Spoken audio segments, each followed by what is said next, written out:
नमस्कार।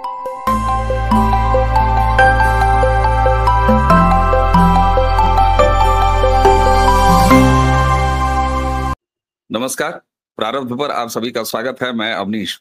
एक छोटे से अंतराल के बाद आज हमारे साथ हैं गौरव प्रधान जी। गौरव जी, आपका बहुत बहुत स्वागत। नमस्कार। प्रणाम। प्रणाम।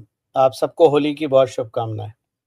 गौरव जी, आपको भी होली की बहुत शुभकामनाएं। और दर्शकों, आज के इस पॉडकास्ट में गौरव जी के साथ हम दो विषय इस पर बातचीत करेंगे।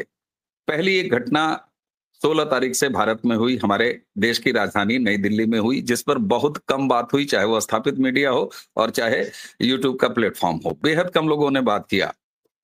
भारत में अमेरिका, कनाडा और यूके, इसके खुफिया प्रमुख यानी इंटेलिजेंस चीफ, इनके साथ साथ 17 और देश यानी 20 देशों के खुफिया इंटेलिजेंस प्रमुख वो काम की मीटिंग में रहे। और महत्वपूर्ण बात यह है कि ये वो लोग थे जिनको इस मीटिंग में, इस कन्क्लेव में बुलाया गया था, यानी बाई इनविटेशन था। अजित डोभाल के साथ लगातार काम की बातें हुई। काम के साथ साथ प्रधानमंत्री से भी मुलाकात हुई, तुलसी गबार्ड की। इसके अलावा रक्षा मंत्री से भी मुलाकात हुई। इन ट्रंप की जो इंटेलिजेंस डायरेक्टर हैं, उनका पहला ये भारत दौरा था। इस मामले में ये महत्वपूर्ण नहीं था, लेकिन तुलसी गबार्ड ने जो एक्स प्लेटफॉर्म पर एक पोस्ट लिखा, उस पोस्ट में उन्होंने खालिस्तान का जिक्र किया था। और तब एक ट्रायो निकल के आता है, जब कनाडा के इंटेलिजेंस चीफ और यूके के इंटेलिजेंस चीफ ये तुलसी गबार्ड के साथ भी शामिल थे। वर्किंग टेबल थी। क्या खालिस्तान के इस जिक्र से ये समझा जाए गौरव जी कि टीम मोदी ने, यानी जयशंकर जी ने और एनएसए अजित डोभाल ने, जो ये खालिस्तान के इस एक मूवमेंट को जगाने का कोशिश की जा रही थी लगातार, चाहे बाहर से चाहे भारत के अंदर से, उसका इलाज, उसका समाधान खोज लिया है और ये एक वर्किंग टेबल पर निपटाया जा चुका है इस मीटिंग के दौरान।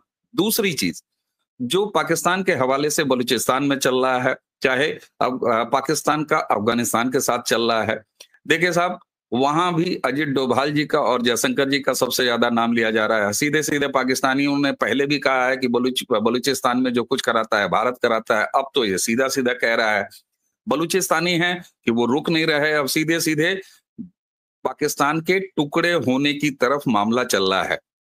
सवाल ये है कि बीएलए जो कुछ भी डिमांड कर रहा है, बलूची जो कुछ भी डिमांड कर रहे हैं, वो सारी डिमांड ऐसा लग रहा है कि भारत की लिस्ट है। ये दो पॉइंट आपके साथ गौरव जी मैं शुरुआत करना चाहूंगा। 20 देशों के ये खुफिया प्रमुख भारत में क्या कर रहे थे? जैसा मैंने कहा, खालिस्तान शब्द स्पेल किया गया तुलसी गबार्ड की तरफ से। क्या दवाई खोज लिया गया है और कैसा है ये समाधान जो खोज लिया गया है आपकी नजर में एनएसए के हवाले से? देखिए अवनीश भाई, आपके प्रश्न का सीधा जवाब देने से पहले मैं थोड़ा सा इतिहास में जाना चाहूँगा और ताकि दर्शकों को जो कॉन्टेक्स्ट है, जिस कॉन्टेक्स्ट में हम बात कर रहे हैं, वो चीज़ ठीक से समझ में आ जाए, क्योंकि कोई भी बात बिना कॉन्टेक्स्ट के नहीं होती। और रहा सवाल कॉन्टेक्स्ट का, इसलिए भी ज़रूरी है क्योंकि इस बारे में किसी ने कम बात नहीं करी है, बल्कि किसी ने बात ही नहीं करी है। 2016 से जब ट्रम्प का पहली बार नॉमिनेशन हुआ, जब प्राइमरी हो रहा था, मैंने तब से एक ही बात बराबर रिपीट करी है आज तक, और कभी पलटा नहीं हूँ अपनी बात पे, कि ट्रम्प एक नेशनलिस्ट है।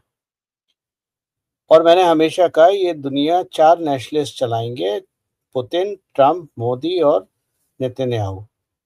अब नेशनलिस्ट का मतलब क्या होता है? नेशनलिस्ट का मतलब ये नहीं होता है कि आप भारत के लिए काम करेंगे। जो लोग समझते हैं कि नेशनलिस्ट का मतलब हो गया अब भारत के इशारे पे काम करेंगे, भारत के लिए काम करेंगे, ऐसा नहीं है। नेशनलिस्ट का अर्थ होता है कि ट्रम्प अमेरिका के लिए पहली प्रायोरिटी लेके काम करेंगे, मोदी भारत को पहली प्रायोरिटी रखेंगे, पुतिन रशिया को पहली प्रायोरिटी रखेंगे और नेतन्याहू इजराइल को पहली प्रायोरिटी रखेंगे।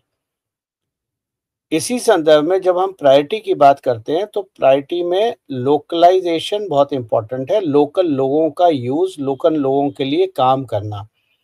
अब भारतीय अमेरिका में लोकल नहीं है, भले ही आप 3 जनरेशन से वहां पैदा हो रहे हो, आप फर्राटेदार अमेरिकन इंग्लिश बोल रहे हो, आपने वहां की यूनिवर्सिटी से काम करा हो, आपने अपना नाम गौरव की जगह गैरी कर लिया हो, सिद्धार्थ की जगह सिड कर लिया हो, समेश की जगह सैम कर लिया हो, उससे आप वहां लोकल नहीं बन रहे हैं।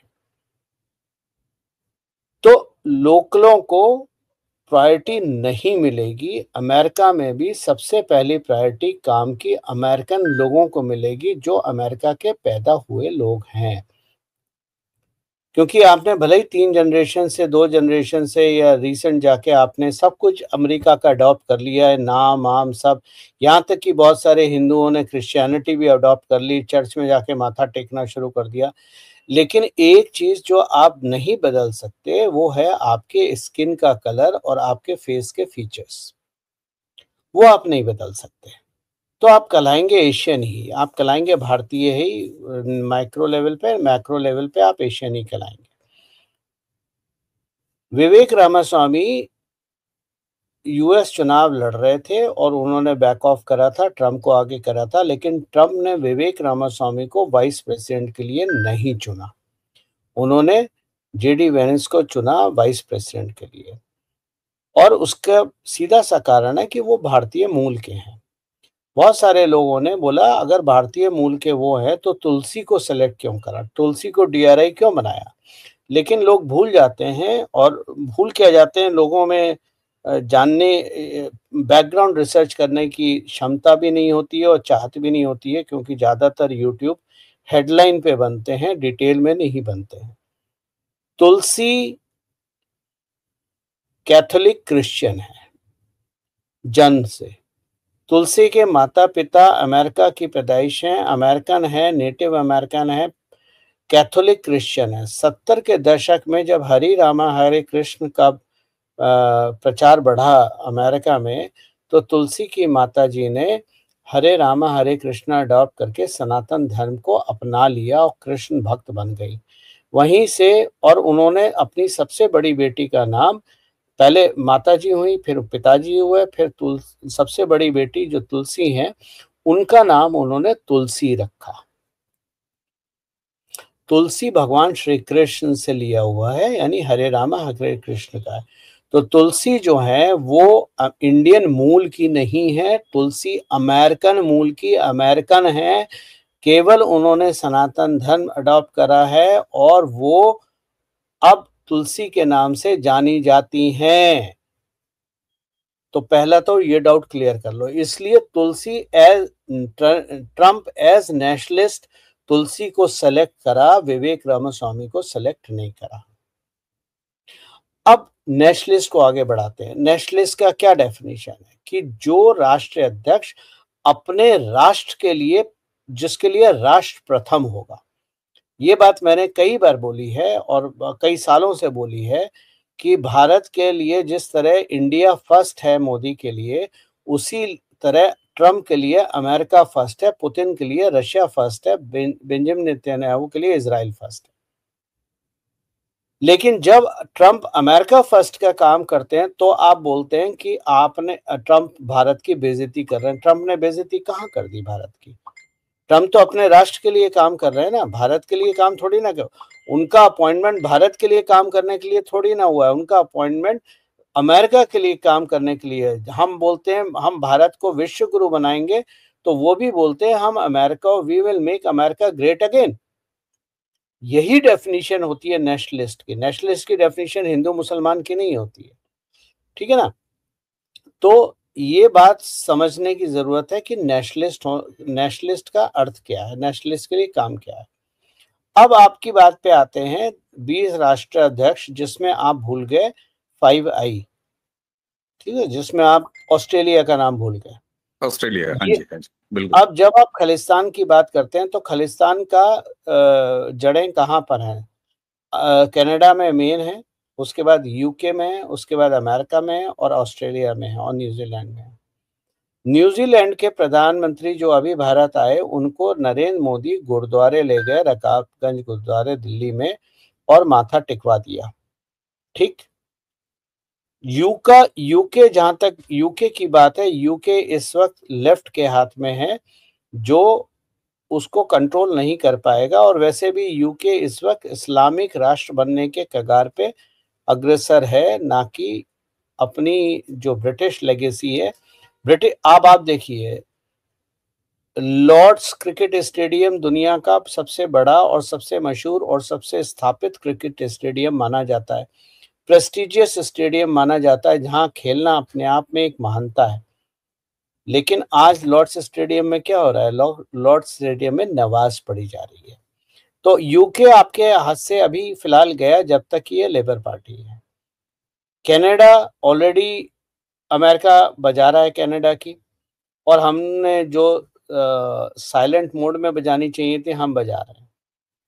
अब अमेरिका की जब हम बात करते हैं, make America great again, America first again, ये सारी चीज़ों की बात करते हैं हम, तो अमेरिकन प्रेसिडेंट का फोकस होगा कि अमेरिका में जितने भी मैन्युफैक्चरिंग है उसको बढ़ाई जाए, क्योंकि अब तक अमेरिका कंजम्पशन इकोनॉमी है, मैन्युफैक्चरिंग इकोनॉमी नहीं है।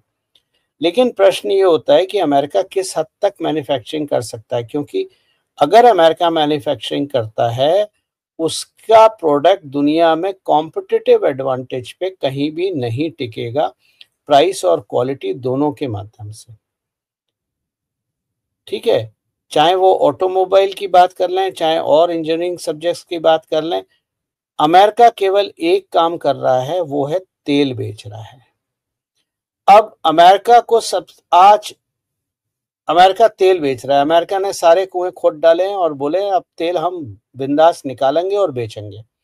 दूसरी तरफ अमेरिका ने क्या करा? अमेरिका ने जितने भी एनर्जी एक्टिविस्ट थे, क्लाइमेट एक्टिविस्ट थे, उनको लात मार के बाहर भगा दिया है। और अमेरिका ने ये डिक्लेयर करा है कि जितने भी कोल फायर्ड पावर स्टेशन हैं वो फिर से चालू करे जाएं। अब कोल कहां से आएगा?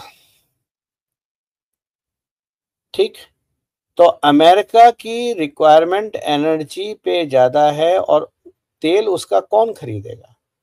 तेल उसका यूरोप की खरीदने की औकात नहीं है। तेल सबसे ज्यादा तेल का खपत भारत और चाइना है।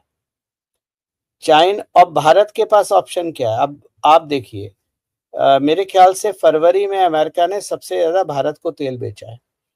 ठीक है, रशिया दूसरे नंबर पे है उस महीने में। हमारे पास 4 ऑप्शन है तेल के, अमेरिका, रशिया, मिडिल ईस्ट, और एक जो सबसे बड़ा, जो किसी भी कीमत पे भारत को तेल बेचने को तैयार है और बहुत तेल है उसके पास, वो है नाइजीरिया। ठीक, तो जब 20 राष्ट्र के इंटेलिजेंस एजेंसीज बैठते हैं, तो वो म्यूचुअल बेनिफिट की बात करते हैं कि एक दूसरे के टेरिटरी में कोई, तुलसी का जो आपने ट्वीट का जिक्र किया, उस ट्वीट में क्या लिखा है? उस ट्वीट में लिखा है कि अजय डोभाल के साथ 20 स्पाई बॉसेस अलॉन्ग विद तुलसी बैठे थे, बात करे थे, और सबसे important, will not let their territory to be used for anti-US और anti-India activity। अब ये बात बिल्कुल साबित हो गई जब ये तुलसी ने बोला कि भारत की धरती अमेरिका के खिलाफ नहीं इस्तेमाल होगी और अमेरिका की धरती भारत के खिलाफ इस्तेमाल नहीं होगी। अमेरिका की धरती पे कौन है? आपके लेफ्टिस्ट बैठे हुए हैं, आपका सोरोस गैंग बैठा हुआ है, आपके खालिस्तानी बैठे हुए हैं। जिहादी वहां ज्यादा नहीं है। भारत में जिहादी हैं, खालिस्तानी तो खैर हमारे अपने ही हैं, जिहादी ज्यादा हैं और लेफ्टिस्ट हैं। तो आने वाले समय में केवल खालिस्तानी नहीं बल्कि लेफ्टिस्टों की भी बैंड बजने वाली है। एक एक को चुन चुन के अमेरिका उठा के बाहर फेंकेगा। और अगर आपकी स्क्रीन ब्राउन है, भारतीय स्किन है, भारतीय फीचर है आपके चेहरे के, तो आप भले ही आप 3 जनरेशन या 4 जनरेशन से रह रहे हो, अगर आपने जरा सी भी गड़बड़ करी तो अमेरिका ग्रीन कार्ड वालों को भी उठा के बाहर फेंक देगा। और ये उनके सेक्रेटरी ने ऑलरेडी बोल दिया है कि ग्रीन कार्ड का अर्थ ये नहीं है कि अब आप यहाँ हमेशा के लिए हो गए, जो चाहेंगे वो करेंगे। तो 20 राष्ट्रों की जो इंटेलिजेंस एजेंसीज के चीफ मिले हैं, वो आपस में पहली चीज 5I डिसॉल्व होगा, और सबसे बड़ी बात इंटेलिजेंस शेयरिंग 20 राष्ट्रों के अंदर होगी, जिसमें सबसे ज़्यादा जिसकी लगाई जाएगी वो है खालिस्तानी और आपके लेफ्टिस्ट। क्योंकि अगर आपने खालिस्तानी और लेफ्टिस्ट को संभाल लिया तो आपने इस्लामिक जिहाद को भी संभाल लिया। इस्लामिक जिहाद एक मोहरा है, एक टूल, एक वेपन है लेफ्ट के हाथ में, जो वो यूज करता है, जैसे डेमोक्रेट यूज करते थे। बिजनेस पॉइंट ऑफ व्यू से ज्यादा कुछ नहीं है। तो आने वाला समय बड़ा उम्दा है, बड़ा अच्छा है। खालिस्तान, मैंने आपको पहले भी बोला था, 2 चीजें मैंने बोली थी कि राम मंदिर के बनने के बाद खालिस्तान का अंत शुरू हो जाएगा। और अब ये क्यों बोला था? ये इसलिए बोला था क्योंकि राम मंदिर जियोपॉलिटिकल मैप पे थर्ड पोल है। अब तक पिछले 100 साल से मक्का मदीना और वेटिकन संभालते थे दुनिया की पॉलिसीज डिस्कस करने में, जियोपॉलिटिकल। राम मंदिर आने के बाद हिंदुओं की जो यूनिटी हुई है, हिंदू जो सब इकट्ठे आ रहे हैं, जो हिंदू पावर आई है, वो पावर की वजह से श्री राम मंदिर का अयोध्या जी जो हैं वो तीसरा स्तंभ साबित होंगी बैलेंसिंग, पावर बैलेंसिंग में। तो ये बात मैंने बोली थी। और दूसरी बात मैंने बोली थी, कुंभ के बाद एक्शन चालू होगा। तो आप देखिए, कुंभ के बाद जो सोरोस गैंग के जितने लोग हैं भारत में, उन पे एक्शन शुरू हो गया है। रेडें पड़ रही हैं, रोज के हिसाब से छापे मारे जा रहे हैं, गिरफ्तारियां करी जा रही हैं। उधर अमेरिका में जो हमास को सपोर्ट करते थे, जो भारतीय स्टूडेंट थे, जो हमास को सपोर्ट करते थे, पैलेस्टाइन को सपोर्ट करते थे, जिहाद को सपोर्ट करते थे, भले, और ये सारे हिंदू हैं, ये मुसलमान नहीं है, ये हिंदू हैं, माइंड इट। इन सबको अमेरिका उठा उठा के बाहर फेंक रहा है। अमेरिका ने इन लोगों का स्टूडेंट वीजा के नाम पे, पीएचडी के नाम पे लोग जो गए थे, इनको वापस भेजा जा रहा है। तो ये जो 20 राष्ट्रों के इंटेलिजेंस चीफ मिले हैं, इसका असर आपको 6 महीने के बाद दिखाई देगा। अब दूसरी बात आप सुन लीजिए, जो आपने बलूचिस्तान की बात करी। अमेरिका की टेरिटरी भारत के खिलाफ इस्तेमाल नहीं होगी, भारत की टेरिटरी अमेरिका के खिलाफ नहीं होगी, न्यूजीलैंड की टेरिटरी भारत के खिलाफ नहीं होगी, यूके को हम अभी नहीं गिन रहे, ऑस्ट्रेलिया की होगी नहीं, इजराइल तो छोड़ ही दो, वो तो होने से रहा। पाकिस्तान फंस गया है। जब हमने बोला था कि कुंभ के बाद एक्शन होगा, तो कुंभ के बाद एक्शन ये नहीं होगा कि नरेंद्र मोदी माइक लेंगे और शोर मचाएंगे कि आज मैं इसको पकड़ रहा हूं, आज को उसको पकड़ रहा हूं, कल मैं वहां बम गिरा दूंगा, वहां मिसाइल गिरा दूंगा। कुंभ के बाद जब मैंने बोला था तो उसका अर्थ आपने बलूचिस्तान में देख लिया। और मुझे कहने में कोई संशय नहीं है, हाँ, हम कर रहे हैं। हमने पहले वार्निंग दी थी कि तुम भारत में अगर अब आंख उठाई तो बलूचिस्तान तुम्हारे हाथ से गया। तो आज बलूचिस्तान पाकिस्तान के हाथ से फिसल रहा है, सिंध फिसल रहा है। उधर अमृतपाल सिंह को, जो नॉर्थ ईस्ट में असम की जेल में बंद था, उसको पंजाब वापस लाया जा रहा है। वहां से अब हमारा जो एक्शन शुरू होगा वो खालिस्तान का नहीं होगा, खालिस्तान को काम करने का काउंटर एक्शन करा जाएगा। यानी पंजाब का, पाकिस्तान का के हिस्से पे जो पंजाब है वो भी भारत का हिस्सा है, और हम पंजाब को पंजाब से मिलाएंगे, हम ग्रेटर पंजाब बनाएंगे भारत में। तो मल्टीपल एक्शन चालू हैं, लेकिन वही है कि जिन लोगों को अगर ये लगता है कि छत पे खड़े होकर शोर मचा के काम होगा, तो ऐसे नहीं होगा। आपको ऑब्जर्व करना पड़ेगा काम में, आपको वहां पता चलेगा। तो कुंभ के बाद जो ताबड़तोड़ शुरू हुआ है वो बलूचिस्तान शुरू हुआ है। अब आप, ये हो गया आपका वेस्टर्न बॉर्डर, ठीक। आप ईस्टर्न बॉर्डर पे आ जाइए। अभी नरेंद्र मोदी जी ने एक पॉडकास्ट करी थी, शायद 2-3 घंटे की, किसी अमेरिकन जर्नलिस्ट के साथ। अब आपने वहां क्या क्या पकड़ा? आपने वहां पकड़ा कि उस जर्नलिस्ट ने 2 दिन पानी नहीं पिया या पता नहीं खाना नहीं खाया, व्रत रखा। तो लोगों ने ये लूज चीजें जो हैं, ठीक है, सब अपने हिसाब से समझते हैं, कोई उसमें बुराई नहीं है। लेकिन हमने जो चीज पकड़ी है वो ये पकड़ी है कि नरेंद्र मोदी ने एक स्टेटमेंट बोल के अपने 2 कट्टर कंपटीटर को साथ लिया। एक ही इंटरव्यू में नरेंद्र मोदी ने ट्रम्प को सपोर्ट कर दिया, बोल दिया he is a very courageous man, ठीक है, जो बोलते हैं करते हैं और अपने अमेरिका फर्स्ट के लिए काम कर रहे हैं और मैं भारत फर्स्ट के लिए काम कर रहा हूं। तो उन्होंने डोनाल्ड ट्रंप की तारीफ कर दी। डोनाल्ड ट्रंप ने नरेंद्र मोदी का वो इंटरव्यू अपने ट्विटर अकाउंट, अपने जो ट्रुथ सोशल उनका प्लेटफॉर्म है, उस अकाउंट पे शेयर करा और नरेंद्र मोदी को उस ट्रुथ सोशल में जुड़वा लिया, जबकि ट्रुथ सोशल अमेरिका के बाहर का नहीं है प्लेटफॉर्म, वो अमेरिका ही को केटर करता है, अमेरिका के बाहर एक्सेस नहीं होता। दूसरी बात, नरेंद्र मोदी ने उसी इंटरव्यू में चाइना के बारे में बोल के चाइना को साध लिया और चाइना ये कह रहा है कि this is a very positive step with India, we will work together.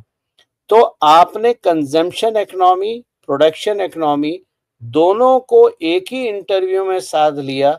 और पर नरेंद्र मोदी तो पढ़ा लिखा नहीं है, वो तो हार्वर्ड से नहीं आया है, वो तो ऑक्सफोर्ड से नहीं आया है, वो आईआईटी से नहीं आया है, वो आईएम से नहीं आया है। लेकिन आप देखिए कितनी बारीकी से और कितनी चालाकी से और कितनी कुशलता से, चालाकी वर्ड नहीं है, कुशलता सही गौरव वर्ड जी, है। गौरव जी, एक सेकंड, आपने एक सेकंड। आपने इतनी उपमाएं जोड़ी। मैं नरेंद्र मोदी के समर्थक जो कहते हैं वो भी इसमें जोड़ देता हूं। नरेंद्र मोदी को नोबल लेना है जी, साहब नोबल पुरस्कार के चक्कर में पड़ गए। ठीक है, तो ये मूर्खों के बयानों पे मैं ज्यादा ध्यान नहीं देता, ना मैं उसे कोट करना चाहता हूँ, लेकिन कितनी कुशलता से, चालाकी वर्ड गलत है जो मैंने अभी बोला, सही सही वर्ड है कुशलता। कितनी कुशलता से एक ही इंटरव्यू में नरेंद्र मोदी ने अमेरिका को भी साथ लिया। और आप इस बात से इनकार नहीं कर सकते कि अमेरिका सुपर पावर है। और ये दूसरी तरफ आपने दूसरे एडवर्सरी चाइना को भी साथ लिया, क्योंकि ये भी सही है कि हमारे बहुत सारे रॉ मटेरियल चाइना से भी आता है, आज भी आता है। क्योंकि पिछले 50 सालों में हमने अपनी मैन्युफैक्चरिंग चाइना के हाथों में दे दी थी। कांग्रेस आज भले ही कुछ भी बोल ले, लेकिन सच्चाई ये है कि पिछले 2014 से पहले पिछले 30 साल में खास तौर से भारत की मैन्युफैक्चरिंग बंद हो गई थी और भारत के मैन्युफैक्चरर मैन्युफैक्चरिंग ना करके ट्रेडिंग में आ गए थे। वो चाइना से सामान मंगाते थे, उसको व्हाइट लेबल करते थे और उसके बाद अपने नाम से बेचते थे। तो नेशनलिस्ट इसी को कहते हैं जी। बिल्कुल साहब, नेशनलिस्ट इसी को कहते हैं। और ये अप्रोच तो क्या ये मान लिया जाए, एक तो क्योंकि मैं खुद चौंका जैसे ही मैंने तुलसी गाबार्ड का वो एक्स पोस्ट देखा। वो कोई भी और बात कर सकती थी, कोई भी और बात लिख सकती थी, लेकिन ये मीटिंग शुरू होने से पहले का, जब वो इंडिया पहुंची उसके तुरंत बाद का ये एक्स पोस्ट है। और इसमें उन्होंने जिस तरीके से साफ साफ कहा, खालिस्तान स्पेशली, आप देखिए खालिस्तान लास्ट की लाइन में लिखा है, Khalistani separatist groups where also discussed. अब यहां पर आप एक कह रहे हैं कि यूके को अभी आप छोड़ रहे हैं, लेकिन ऑस्ट्रेलिया के साथ अगर गौरव जी, कनाडा भी यहां पर है। कनाडा भी देखिए, अब खालिस्तानी फंडिंग कनाडा, आपने ऑस्ट्रेलिया में भूल रहा था, थैंक यू, आपने ऑस्ट्रेलिया उसमें ऐड करा दिया। यूके को कितना अलग छोड़ा जा सकता है? एक चीज और सिर्फ इतना पूछूंगा, और क्या अब मोदी एक वैश्विक लीडर के रूप में साफ साफ दिखाई दे रहे हैं? कोई कुछ भी कह ले, मानना तो आपको यही पड़ेगा। और मोदी जी ने खुद अपने उस पॉडकास्ट में कहा कि भाई सब लोग अपने अपने देश का सोच रहे हैं, और सब लोग अपने अपने देश का सोचे तो सब अच्छा हो जाए, पाकिस्तान भी अपना सोचे तो सब अच्छा हो जाए। दूसरा चीज, एक और, बांग्लादेश जब से ये पूरा जियो पॉलिटिकल सिचुएशन में चेंज हुआ है और बलूचिस्तान में आग लगी है, अननोन गनमैन एक बार फिर सक्रिय हो गए हैं, इधर डोभाल साहब मीटिंग कर रहे हैं, यूनुस कुछ खामोश खामोश टाइप का दिख रहा है। हालांकि खामोश तो हमारे यहाँ अरविंद केजरीवाल भी हैं, विपස්සना कर रहे हैं। ये नया अलाइनमेंट क्या है? मैं आपको बता रहा हूँ भारत के चैलेंज क्या है। भारत का चैलेंज पाकिस्तान है, भारत का चैलेंज चाइना है, भारत का चैलेंज बांग्लादेश है, भारत का चैलेंज म्यांमार है, भारत का चैलेंज नेपाल है। ठीक, आपने बलूचिस्तान में जो कांड करके आपने पाकिस्तान को, जो भाषा पाकिस्तान को समझ में आती है, आप पाकिस्तान को साथ रहे। आपने इंटरव्यू में चाइना के बारे में बोल के एक तरह से चाइना को साथ लिया अपनी साइड। अमेरिका को आपने साथ लिया, जिसकी वजह से तुलसी गबार्ड का ये वाला ट्वीट आया और वो एक रिस्पेक्टेबल म्यूचुअल अंडरस्टैंडिंग पे अब काम होगा। ये काम करने के तरीके हैं। एक चीज आप भूल रहे हैं, ट्रंप ने बोला था, दो स्टेटमेंट हैं ट्रंप के, क्या ऑन कैमरा है। पहला, जब भारत के पड़ोसी से भारत को परेशानी थी तो मैंने भारत को ऑफर दिया था कि हम आपकी कुछ मदद करें, तो नरेंद्र मोदी ने कहा था कि इनको तो हम 100 साल से झेल रहे हैं, आपकी मदद की जरूरत नहीं है, हम निपटा लेंगे। कहाँ, किसकी तरफ था? पाकिस्तान की तरफ। दूसरा स्टेटमेंट ट्रंप का क्या था कि बांग्लादेश में भारत को देता हूं। जब आपने बांग्लादेश भारत को दे दिया, मतलब अब भारत एक्सपेंड करे, कम करे, मारे कूटे, डिप्लोमेटिकली हैंड करे, भारत की सोच पे निर्भर करता है कि भारत उसको कैसे हैंडल करेगा, यानी अमेरिकन हस्तक्षेप नहीं होगा। अब जब आपने बांग्लादेश दे दिया तो आपने सबसे इंपॉर्टेंट जो चीज दी वो है म्यांमार। अब म्यांमार आपने दे दिया, यानी जो चिन स्टेट की लड़ाई है वो न्यूट्रलाइज होगी भारत के फेवर में। अब चिन स्टेट क्या है? चिन स्टेट म्यांमार का 12 स्क्वायर किलोमीटर का वो एरिया है जिसपे रेबल ग्रुप अकरन आर्मी जो है वो रूल करती है। और उस आर्मी, वो कौन लोग हैं? वो बुद्धिस्ट लोग हैं, वो चाइनीज पपेट नहीं है। जो जुंटा सरकार है म्यांमार की, वो चाइना का पपेट है। वो चाइना का पपेट ये इसलिए है क्योंकि म्यांमार से ऑयल एंड गैस की पाइपलाइन जाती है चाइना, जो कि म्यांमार कोस्ट पे ऑफलोड होती है, गैस और पेट्रोलियम, और वो पाइपलाइन के माध्यम से जाती है चाइना। रेफरेंस पॉइंट क्या है कि जब आंग सान सूची को सत्ता मिली थी तो आंग सान सूची ने कहा था कि क्यों हमारे एरिया से पाइपलाइन जा रही है तो इसमें हमें टैरिफ मिलना चाहिए। जब चाइना को ये आभास हुआ कि आंग सान सूची टैरिफ लगाएगी, उसने उसी दिन आंग सान सूची को उठा के बाहर फेंका और जुंटा को फिर से सरकार में बना दिया, यानी जुंटा चाइनीज पपेट है। करेक्ट, वो चीज खत्म हो गई। लेकिन ये चिन एरिया के जो लोग हैं, जो अकरन आर्मी है, वहां की लोकल कम्युनिटीज ने बोला है कि हम इंडिया के साथ bilateral sustainable development of the region पे काम करेंगे। मतलब चिन एरिया भारत के साथ काम करेगा, यानी आने वाले टाइम में अगर आपने चिन एरिया, जो कि जैसे बलूच आर्मी है वैसे अकरन आर्मी है, बाकी आज समझदार है, ठीक है, आपने बलूच से पाकिस्तान को कंट्रोल करा, बलूच की हेल्प कहाँ हो रही है? अफगानिस्तान से। अफगानिस्तान में गेहूं बेच के हम उनके तंदुरुस्त बना रहे हैं खा के, बाकी आप समझदार हैं। इधर अकरन आर्मी रह गई, वो जुंटा की बैंड बजा रही है, वो बुद्धिस्ट लोग हैं, वो भारत के साथ जुड़ना चाहते हैं। आप ग्रेटर बांग्लादेश की बात कर रहे हैं, नहीं कर रहे हैं? फिर आपने मिजोरम में किसको बैठाला? जनरल वीके सिंह को। General V K Singh north east का चप्पा चप्पा, पत्थर पत्थर और मोड़ बाई मोड़ जानते हैं। तो ये प्लेसमेंट्स आपने पहले कर दी थी, तभी तो मैंने बोला था ना कुंभ के बाद बहुत कुछ होगा, और कुंभ के बाद ये सब हो रहा है। अब इधर वाली ईस्ट कोस्ट की आर्मी जो ग्रुप है वो भारत के साथ बाइलेटरल कर रही है। बलूच भारत के साथ पहले भी था, आज भी है, कल भी रहेगा। अफगान में टीटीपी भी भारत के साथ है। अफगान के मिनिस्टर वगैरह और इंटेलिजेंस के भी लोग भारत के साथ आके मिलते हैं। मुझे नहीं पता 20 में ये है नहीं है, लेकिन भारत के साथ इंटेलिजेंस शेयरिंग है, ठीक है, और वो भी भारत के साथ है। अब इसमें फंसे कौन? इसमें फंसे दो, पाकिस्तान और बांग्लादेश। दोनों ही, पाकिस्तान और बांग्लादेश दोनों ही कबाल के, जो CIA का डेमोक्रेट्स का जो कबाल है उसके पपेट हैं। अब तीसरा पॉइंट आप देखो, मैं जब क्षमा करें, मैं हमेशा ये बात बोलता हूं, मेरे को पढ़ो, मत पढ़ना, ये आपकी मर्जी है, मैं आपको फोर्स नहीं कर रहा, लेकिन मैं बताना चाहता हूं कि मैंने कब क्या लिखा था।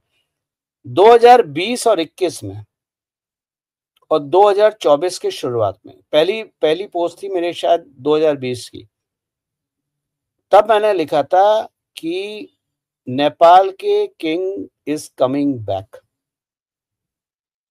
2021 में बोला था, 2024 में मैंने बोला था king is about to return back any time.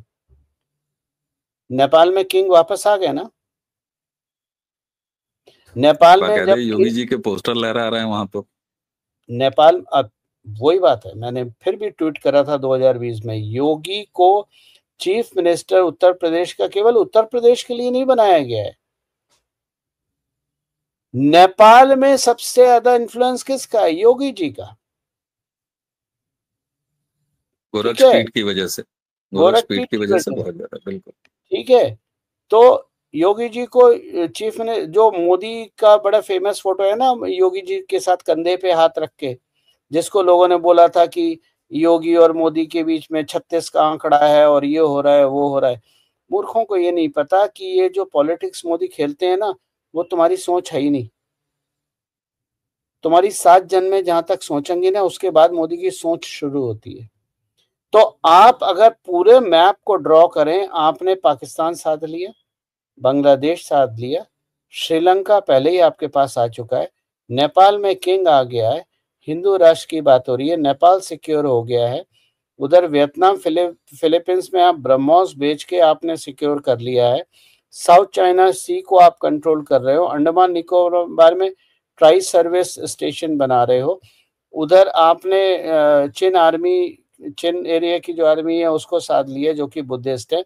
और ये बहुत पहले 2016 में मैंने आर्टिकल लिखा था, बुद्धिस्ट सर्किट। नरेंद्र मोदी का फोकस है बुद्धिस्ट सर्किट। आपने ट्रम्प के आने का इंतजार, देखिए क्या होता है अवनीश भाई, पांडव को भी जब अज्ञातवास में जाना पड़ा दुर्योधन की वजह से, तो पांडव एक जगह सिर पकड़ के नहीं बैठ गए कि हम अज्ञातवास में आ गए, हाय राम अब क्या होगा, हाय राम क्या होगा। उन्होंने वो समय इस्तेमाल करा अपने आप को वेपनाइज करने के लिए, आशीर्वाद लेने के लिए, ब्लेसिंग लेने के लिए, हथियार लेने के लिए, ट्रेनिंग करने के लिए अपने आप को प्रिपेयर करा। जब तक बाइडेन था, हम बाइडेन को थप्पड़ नहीं मार सकते, हमें भी बाइडेन की झप्पी लेनी पड़ेगी, लेकिन हम बाइडेन के टाइम में अपने आप को तैयार कर रहे थे, हमारी एजेंसीज हो, हमारी फौज हो, हम सब तैयार कर रहे थे आने वाले समय में जब ट्रम्प वापस आएगा तब हम क्या एक्शन लेंगे। तो ये 4 साल जो हैं आपके पास, ये बहुत इवेंटफुल रहने वाले हैं। भारत में बहुत कुछ होगा, विस्तार भी हो सकता है और दुश्मनों का खात्मा तो पक्का होगा। बिल्कुल, ये चीज तो समझ में आ रही है जिस तरीके से माहौल बाहर बदल रहा है। अब चलते चलते मैं 2 चीज आपसे जरूर पूछना चाहूंगा, वो आप बिल्कुल मैं छोड़ूंगा नहीं आपसे। एक चीज तो ये बताइए साहब, बाहर यानी देश के आसपास का माहौल एकदम बदलता हुआ दिखाई दे रहा है। पॉलिटिकल जो स्थिति है उसमें दूर देशों से भी मैं अभी इसमें नहीं जाऊंगा, यूरोप वर्सेस रशिया में नहीं जाऊंगा, यूक्रेन वार में भी नहीं जाऊंगा, ये सब बहुत बातें हो चुकी। लेकिन 2 चीज मैं जरूर आपसे जानना चाहूंगा। एक तो एस जयशंकर साहब और डोभाल साहब की टीम, इनकी जो ये जुगलबंदी है, ये दोनों नेता नहीं हैं लेकिन इन नॉन पॉलिटिकल बैकग्राउंड के लोगों से एक नेता, एक राजनेता, राजनीति जिसके रग रग में बसी हुई है, नरेंद्र मोदी, वो इतना शानदार काम ले रहे हैं। तो ये जुगल जोड़ी के बारे में, इनकी वर्किंग के बारे में जितना आप बता सके, मैं जानता हूं आप जानते बहुत कुछ है, लेकिन उसी के साथ एक चीज और, कुछ जोड़ियां और हैं जो सन्नाटे में है। जैसे मैंने कहा बांग्लादेश में सन्नाटे में है यूनुस, और पाकिस्तान अलग सन्नाटे में है। यहाँ राहुल और मंडली ये भी इधर सन्नाटे में दिखाई दे रही है। इस पर, इन दोनों पॉइंट पर चलते चलते, क्योंकि ये दोनों मैं आपसे चाहूंगा कि एड्रेस जरूर हो। देखिए, 2 पॉइंट आपने बोले। पहले से जयशंकर जी और डोभाल सर के बारे में जो आपने बोला, दोनों प्रोफेशनल हैं, वो दोनों नेता नहीं है। और आप भी अगर कोई कंपनी चलाते हैं, आपने एक कॉम्पिटेंट व्यक्ति को अपना डिपार्टमेंट हेड अगर बनाया है, तो आप क्या करते हैं, आप कंपनी का ऑब्जेक्टिव देते हैं उसको, और उसके बाद फ्री हैंड देते हैं कि आप काम कीजिए। तो राजनीति क्या होती है? राजनीति आपस में लड़ाना नहीं होती है, राजनीति राष्ट्र के लिए होती है। राष्ट्र को एकजुट करना है, राष्ट्र को संपन्न बनाना है, राष्ट्र को ग्रो करना है। नरेंद्र मोदी की राजनीति सकारात्मक राजनीति है, नकारात्मक राजनीति नहीं है। तो सकारात्मक राजनीति से पुराने किए हुए ब्लंडर, पुराने कांड जो कांग्रेस ने किए हैं नेहरू के टाइम से, या बोले तो मोहनदास के टाइम से अभी तक, उन कांडों को सुधारना, और भारत की जो एक विश्वव्यापी सैकड़ों अरबों सैकड़ों लाखों साल पुरानी सभ्यता है, उस सभ्यता को वापस स्थापित करने के लिए जो काम करना है, वो आपने ऑब्जेक्टिव जयशंकर और जी को और डोभाल सर को दे दिया। अब ये उनकी का आपस की फ्रीक्वेंसी है जिस पे वो लोग काम करते हैं। तो आप देख लिए, कोई कॉन्फ्लिक्ट ऑफ इंटरेस्ट नहीं होता है, क्योंकि इन दोनों का अपने लिए कुछ बनाने का सोच है ही नहीं। जब आप अच्छा, यहाँ रक्षा मंत्री के साथ भी गजब का तालमेल दिखाई देता है, रक्षा मंत्रालय के साथ, ये भी इंपॉर्टेंट है। मैं रक्षा मंत्रालय नहीं, आप निर्मला सीतारमण को भी जोड़ लीजिए, आप अश्विनी वैष्णव को भी जोड़ लीजिए। बिल्कुल, ग्रुप ऑफ मिनिस्टर्स आप कह लीजिए। इन लोगों को एक ऑब्जेक्टिव दिया कि हमें भारत को कहाँ बैठाना है ले जाके। अब उसके लिए आप सब अपने अपने एक्सपर्ट हैं। अश्विनी वैष्णव अपने एरिया के एक्सपर्ट हैं, राजनाथ जी रक्षा अच्छे से देख रहे हैं, जयशंकर जी डोभाल जी के बारे में कोई संदेह ही नहीं है। निर्मला सीतारमण जो हैं वो अरुण जेटली के बनाए हुए आउटलाइन फाइनेंशियल प्लान पे ही काम कर रही हैं, मोदी जी के डायरेक्शन से। तो एक अच्छी मिनिस्टर हैं जो कि अपने लीडर के विजन के हिसाब से काम कर रही है, या बोलें कि अपने एक्सपर्ट से काम निकलवाने की कला उनमें है। ठीक है, तो भारत कहीं नहीं जाए, भारत तो यहाँ से ग्रो ही करेगा। अब बोलने वाले कुछ भी बोलते रहे, निर्मला ताई को कुछ भी बोलते रहे। बिल्कुल बिल्कुल। राहुल गांधी का सन्नाटा। राहुल गांधी का सन्नाटे का मुख्य कारण ये कि राहुल गांधी को अभी समझ में नहीं आ रहा हम क्या करें, क्योंकि उनकी जो पैतृक भूमि है पाकिस्तान, वहां पर बलूचिस्तान बचा रहा है। उनकी जो दूसरी भूमि है बांग्लादेश, वहां पर अब रॉ बजा रही है। आपने देखा किस तरह से कू को हमने आर्मी चीफ के कू को हमने मैनेज कर लिया, वहां पर हमने फ्रैक्शन डाल लिया। चिन एरिया की आर्मी अपनी तरह से काम कर रही है। नेपाल के किंग वापस आ गए, वहां भी राहुल गांधी की कुछ ज्यादा चली नहीं, कांग्रेस की। कांग्रेस इस वक्त बिखरी हुई है। कांग्रेस को समझ में नहीं आ रहा है कि हम किस रास्ते पे जाएं, क्योंकि उन्होंने जो राजनीतिक रास्ता अपनाया है वो नकारात्मक की राजनीति अपनाई है। उन्होंने जो राजनीति अपनाई है वो दो फॉल्ट लाइन बेस्ड है। उनकी राजनीति फॉल्ट लाइन बेस्ड है, यानी जो भारत की फॉल्ट लाइन है, चाहे कास्ट हो गई, रिलीजन हो गई, लैंग्वेज हो गई, उस पे बेस है कि इन चीजों को इस्तेमाल करके जात को, धर्म को और आपके भाषा को इस्तेमाल करके लोगों को कैसे बांटा जाए। क्योंकि यहाँ राहुल गांधी को अब समझ में नहीं आ रहा है कि 15 साल सत्ता के बाहर ये तो असंभव है। ये कांग्रेसियों को समझ में नहीं आ रहा है तो जिस तरह से वो रोज अटैक कर रहे हैं, अब आज उन्होंने स्टेटमेंट दिया कि कुंभ में जो बेरोजगार गए थे नहाने, उनको मोदी जी से ये भी पूछना चाहिए नौकरी। अरे राहुल गांधी, कुंभ में युवाओं ने ही तो सबसे ज्यादा पैसा कमाया है मूर्ख।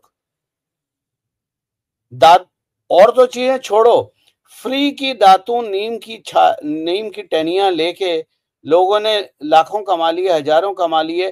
तुम्हें अभी देखो, जो युवा निकम्मा है उसके लिए वाकई में काम नहीं है, लेकिन जो युवा मेहनत करना चाहता है, रिस्क लेना चाहता है, कुछ बनना चाहता है, कुछ चाहत है, कुछ सपने हैं, और सबसे इंपॉर्टेंट मेहनत करना चाहता है बिना शर्म के, उसके लिए भारत में काम ही काम है। बिल्कुल बिल्कुल बिल्कुल सर। और शायद यही वजह है कि राहुल गांधी में भी सन्नाटा है। मैंने राहुल गांधी को चलते चलते इसलिए बतिया लिया कि माहौल थोड़ा सा होता है ना कि कुछ खाने के बाद जो हल्का फुल्का माहौल हो जाए, तो राहुल गांधी अभी इसी योग्य रह गए हैं हल्के फुल्के माहौल के लिए। और गौरव जी, आपने इस पूरी स्थिति को देखिए, आपने सही कहा कि इस पर कहीं कोई बात ही नहीं हुई। 20 देशों के खुफिया प्रमुख भारत में और वर्किंग टेबल पे। ऐसा नहीं है कि यहाँ कोई जलसा करने आए थे और बाय इन्विटेशन आए थे, जिनको बुलाया था 20 को वही आए, और सारे के सारे शामिल हैं। खालिस्तान का नाम सामने आ गया, एक्शन दिखाई दे रहा है। वामपंथियों को आपने कहा बिल्कुल सही है, वहां पर कामरेडों और फिलिस्तीनी नारे लगाने वाले उनको डिपोर्ट किया, बिल्कुल सही है। ये सारी चीजें बहुत आसानी से समझाने के लिए जब गौरव जी आपका बहुत बहुत धन्यवाद जी। जब मोदी जी ने बोला था, अपनी भारतीय जो बाहर रह रहे हैं अमेरिका में, उनके लिए बोला था अपनी एक टांग भारत में रखो, तो बिल्कुल सही बात है, मोदी जी वरना सही समय पर सलाह दे देते हैं। वरना पछताओगे। यही चीज तो मैं पिछले 4 साल से बोल रहा हूँ। बिल्कुल ठीक बात है, बिल्कुल ठीक बात है। तो ये और इसी के साथ-साथ पाकिस्तान के हवाले से जो फ्यूचर, बांग्लादेश के हवाले से ये सारी क्लैरिटी आपसे ही आ पाती है। तो जियोपॉलिटिकल सिचुएशन और भारत के अंदर, भारत के बाहर और खालिस्तानी नाम के इस जग रहे दोबारा फोड़े का किस तरीके से इलाज अब टीम मोदी ने बहुत बेहतर तरीके से खोज लिया है, ये आगे आने वाले समय में देखने को मिलेगा। आपने बेहद आसानी से इतने खा- टफ सब्जेक्ट्स को एड्रेस किया गौरव जी। खालिस्तानी जी, जी। खालिस जब हमने खालिस्तानी की बात करी तो एक पॉइंट और है जो बताना जरूरी है। पंजाब में जो किसान प्रदर्शन कर रहे थे और रास्ता रोक रहे थे एमएसपी के लिए, उनको पंजाब सूबे की सरकार ने अच्छी तरह से पकड़ पकड़ के डंडों के साथ एमएसपी दी ना। खूब दौड़ा-दौड़ा तो के खेतों में दी है, बाँटी है साहब, खूब बाँटी है, तो तबीयत से। इलाज अब शुरू हो अगर गया अभी सर, काम अगर अब चालू है। अब अगर अभी भी ये समझ में नहीं आ रहा है कि पंजाब को चला कौन रहा है पर्दे के पीछे, तो फिर राजनीति पे बात वो इंसान नहीं करे। अरे नहीं सर, मैं जितनी समझ रखता हूँ ये सीधा-सीधा है, डंडा मोदी का, हाथ जो है वो आम आदमी पार्टी की सरकार और हमारे भगवंत मान का, मियाँ की जूती मियाँ के सर, आपके ही पाले, आप ही दौड़ा के इनको भगाओ। तो ये सारी सिचुएशन, और इसीलिए मैं कह रहा हूँ कि अब नरेंद्र मोदी न सिर्फ वैश्विक स्तर पर एक मजबूत और भारत एक सेंटर, और कहते हैं ना कि जितना ऊंचा भारत उतने ऊंचे कोई भी गौरव प्रधान, कोई अवनीश शर्मा या वो नरेंद्र मोदी ही सही हो। भारत ऊपर होगा तो हम सब ऊपर होंगे, यही नेशन फर्स्ट की भावना है। गौरव जी, त- आपने हमें समय दिया तभी है। तो जी, जी, जी। तभी तो तभी तो मैंने बोला था, Ayodhya is the third pole of geopolitics. हो गया साहब, हो गया। 68 करोड़ लोग महाकुंभ में आके बता दिए कि कौन-सी देश की सांस्कृतिक राजधानी है। ये कई वीडियो में हमने आपके साथ बातचीत करते हुए बताया है। दर्शकों, बहुत सारे ऐसे विषय और खास तौर से मणिपुर पर इसी वीडियो के डिस्क्रिप्शन में नीचे आपको बहुत सारे लिंक मिलेंगे गौरव जी के साथ, जो-जो पॉडकास्ट बेहद महत्वपूर्ण सब्जेक्ट पे हम समय-समय के साथ करते हैं। तो इस वीडियो को देखने के बाद अगर आपने गौरव जी के कुछ वीडियोज़ नहीं देखे हैं अब तक, तो नीचे जाके डिस्क्रिप्शन में ज़रूर देखिएगा। गौरव जी, आपको बहुत-बहुत धन्यवाद, और दर्शकों इसी के साथ हमें और गौरव जी दोनों को आज्ञा दीजिए। और हाँ, चलते-चलते आपसे एक निहोरा और करूँगा, कमेंट बॉक्स में ज़रा गौरव जी के लिए कुछ अगले सवाल लिख दीजिए, कुछ अगले पॉइंट्स लिख दीजिए, कुछ अगले विषय लिख दीजिए, क्योंकि मुझे इनको पकड़ना पड़ता है और मैं पकड़ के इनको ज़रूर ले आऊँगा। बहुत सारे लोगों को शिकायत है, आज मैंने शिकायत वो दूर की। तो अब इसी के साथ आज का ये पॉडकास्ट खत्म करते हैं। गौरव जी, आपको बहुत-बहुत धन्यवाद। दर्शकों, इसी के साथ हमें और गौरव जी दोनों को दीजिए आज्ञा। नमस्कार।